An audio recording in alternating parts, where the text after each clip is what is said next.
Hi, Andy Clark here. This is a new Here in Holland interview podcast. My guest this time is the satirical blogger Stuart Billinghurst, better known as Invader Stu. Stu is a Brit and has been in the Netherlands for quite some time. But don't worry, he still lives in total chaos. I am extremely accident prone. I've got myself into all these weird situations. There's a lot of misinterpretation. And her reply was, "Oh, I thought he was mentally disabled." Some interesting lost in translation stories. The best way to tell it is what she said. She basically looked at my parents with a big smile and said, "Stuart is becoming an excellent cock." And a unique take on all things Dutch. But when you say Dutch circle party to any expat, they instantly know what you mean.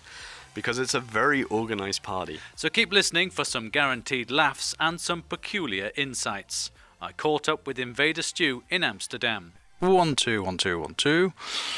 All right. Okay. Can you just introduce yourself first so I know how loudly you'll be speaking? Yep. My name is Stuart Billinghurst and I'm the writer of invadingholland.com.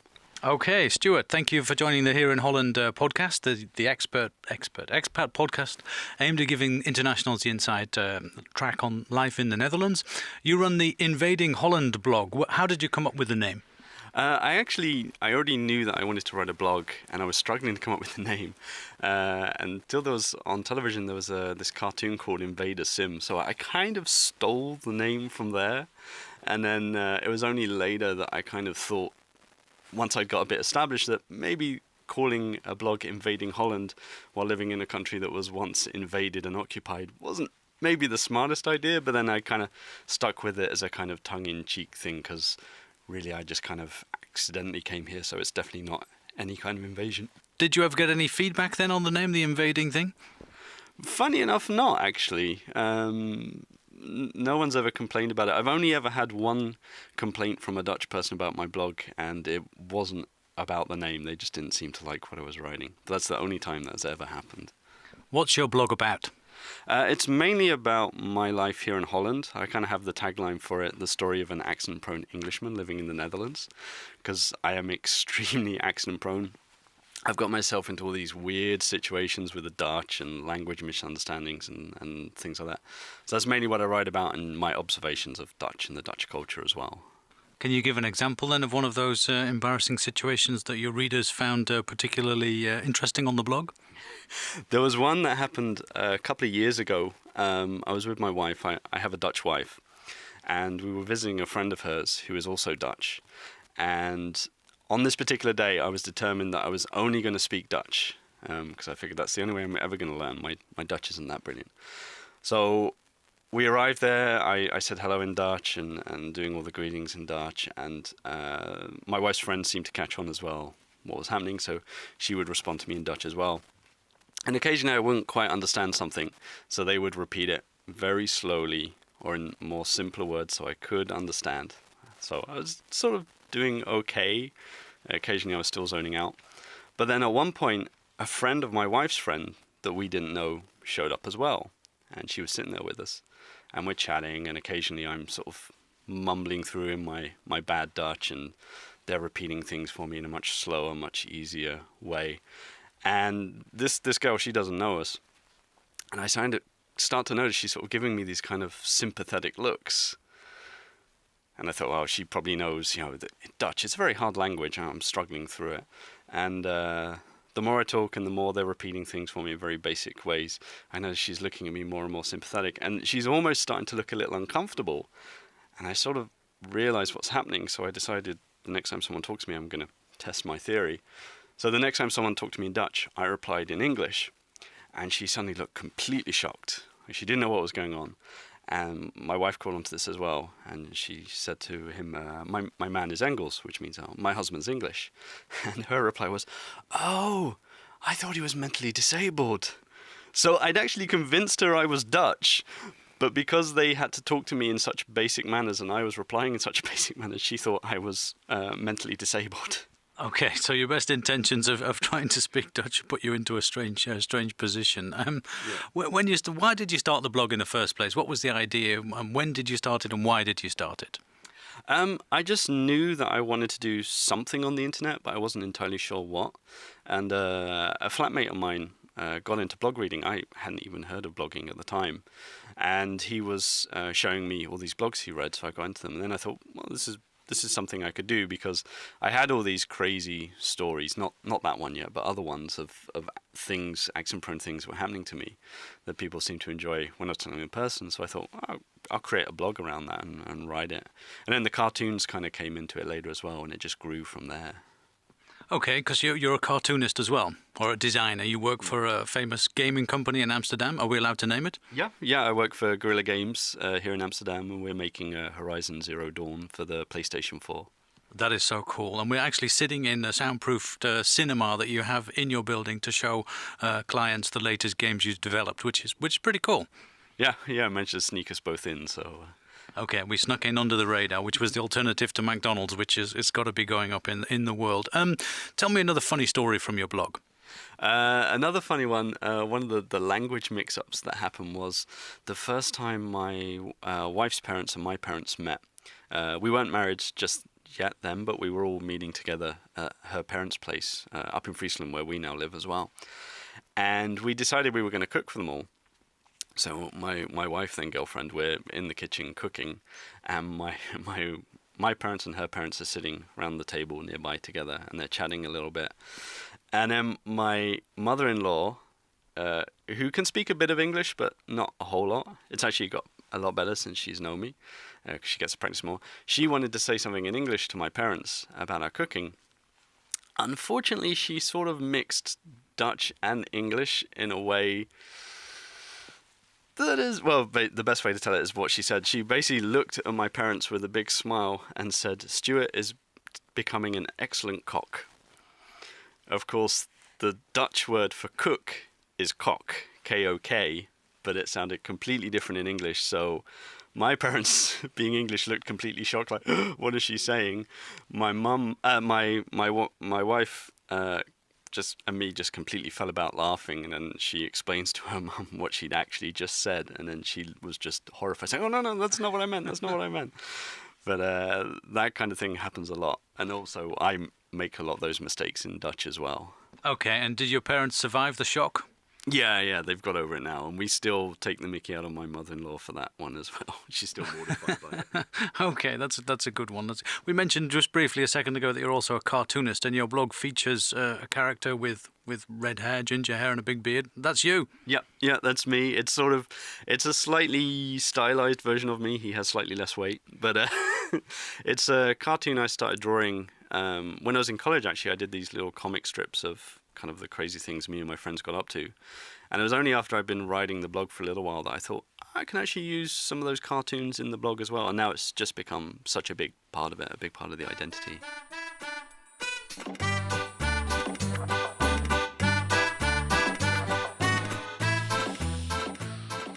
You're listening to the Here in Holland podcast with me, Andy Clark. I'm talking to satirical blogger Stuart Billinghurst, better known as Invader Stu.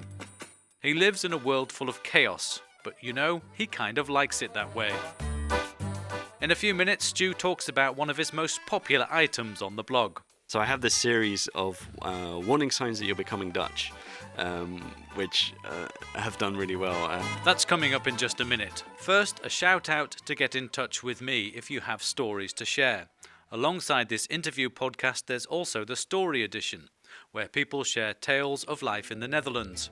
You can contact me on Facebook, facebook.com/podcast here in Holland. There's an email, hereinholland@gmail.com. There's a WhatsApp number too. If you're outside the Netherlands, it's +31, and then it is 6 12 42 83 87. And if you're inside the Netherlands, you drop the 31 and add a 0 to the beginning. All of these details are in the show notes and also on the website hereinholland.com. And please subscribe to the podcast if you haven't already. It's available via iTunes and Android. It's all free and super simple, but if you do need a guide, then there is lots of stuff on the website hereinholland.com. Okay, back to Invader Stu. What do you like about the Netherlands briefly, and what gets up your nose still about being in the Netherlands? I really like the laid-back attitude here. I love London, but whenever I go back, I'm just aware that everything around me is just so stressful and so busy. Where here it's the complete opposite. Everyone's slower, laid back. So that just feels a lot better. The one thing that does still really get up my nose, and I even had it this morning, and this will make me sound incredibly English, is the Dutch do not know how to queue. What happened? It's just what happens every time I get the train. When the train arrives and just a huge crowd of people just appear around the doors, and they're all pushing elbows and everything to get in. And I know, probably being English, I have this idealized version of queuing that doesn't really happen anymore in England either, but it just brings out my English side, like, come on, other people were here first. Oh, can't we just get on in an orderly manner? How do you deal with, do you ever try and sort of confront people and say, right, I'm going to form a queue here? I have never done that, but I have to say I have sort of adopted some of the Dutch mentality of, right, if you're going to do it, I'm going to do it. If you can't beat them, join them. Yeah. On your blog, you have a section on some of the most popular blogs are about Dutch circle parties. Run me through that. What's your idea? What's your take on Dutch circle parties? Briefly explain what it is and how do you recommend people deal with it? A Dutch circle party is basically a Dutch birthday party. But when you say Dutch circle party to any expat, they instantly know what you mean. Because it's a very organized party. There will literally be a ring of chairs that everyone will sit on, and you'll come in, you'll say gefeliciteerd to everyone there, which means congratulations. So you actually congratulate everyone who knows the person whose birthday it is, which took me a little while to get used to, especially because not understanding Dutch, when people were shaking my hand at first saying gefeliciteerd, I thought they were introducing themselves, and it was a very complicated Dutch name. One big family. Yes, exactly. So they would say gefeliciteerd, and I say, Stuart, hello, which they thought was very weird. But then, you're sitting in the circle, and you get a cup of tea, and you get a cake, and you're sort of sitting there chatting to the person to the left or the right to you. And there'll be every generation of the family there, children, grandparents, and everything in between. And what's your tactic for dealing with that then? Because it can be a bit, if you're not a fluent Dutch speaker and everybody's speaking Dutch around you, you can feel a bit isolated and, you feel a bit of a pillock after a while, of course. I don't know if I've really actually found a strategy for dealing with it yet.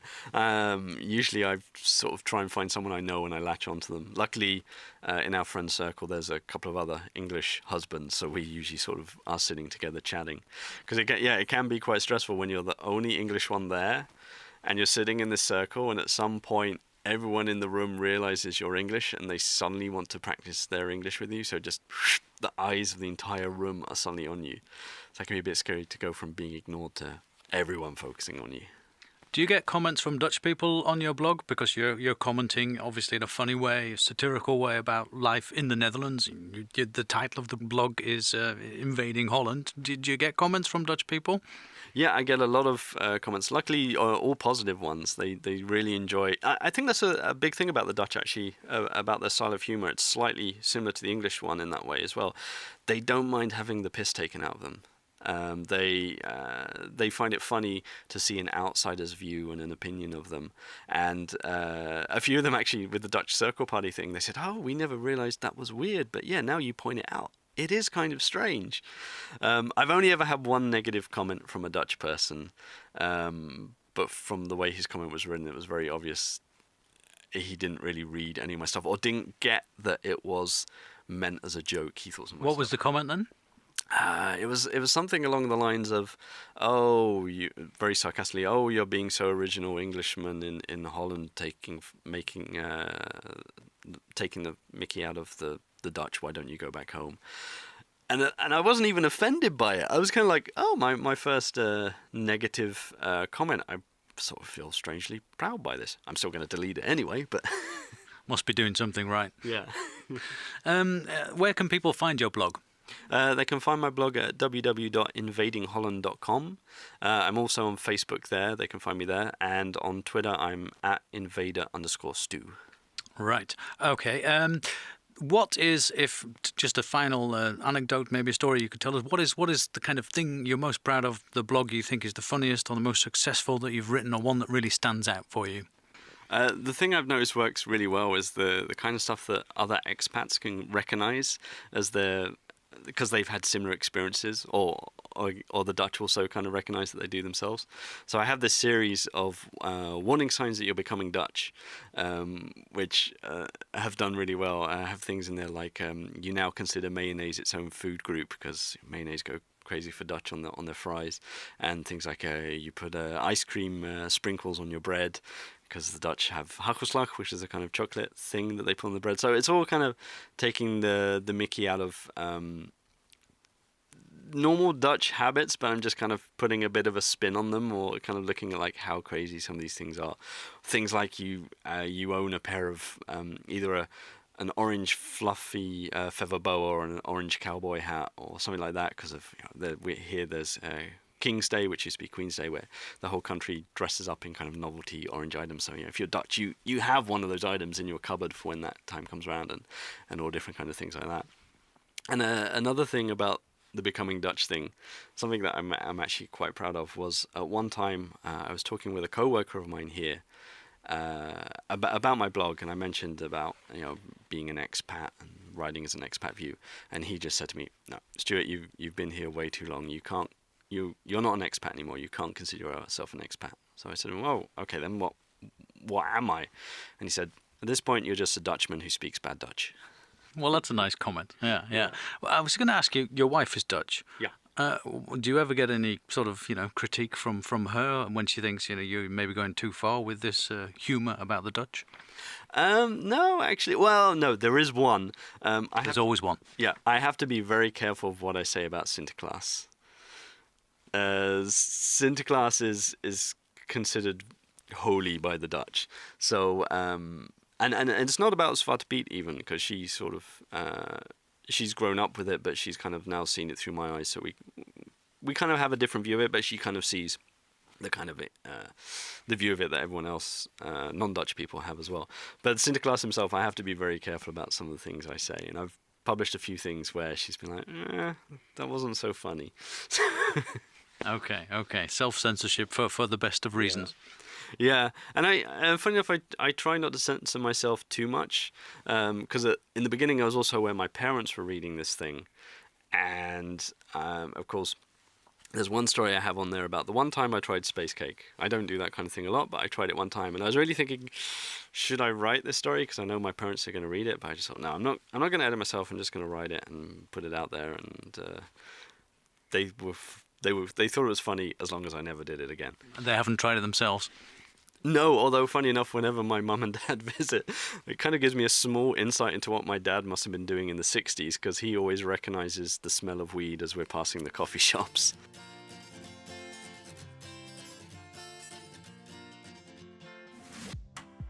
Stuart Billinghurst, also known as Invader Stu, from the satirical blog invadingholland.com. You've been listening to the Here in Holland podcast. This is the interview edition. Alongside this interview podcast, there's also a story edition where people share tales of life in the Netherlands. If you want to share your story, then you can contact me on Facebook, facebook.com/podcast Here in Holland. There's email, hereinholland@gmail.com, and there's a WhatsApp number too. All of these details are in the show notes, and they are also on the site hereinholland.com. And please subscribe to the podcast if you haven't already. It's available in iTunes and Android, all super simple. If you can use any app you can get into podcasting, just download an app and then search for Here in Holland. If you do need a guide, then go over to the website hereinholland.com, and everything is explained for you there too.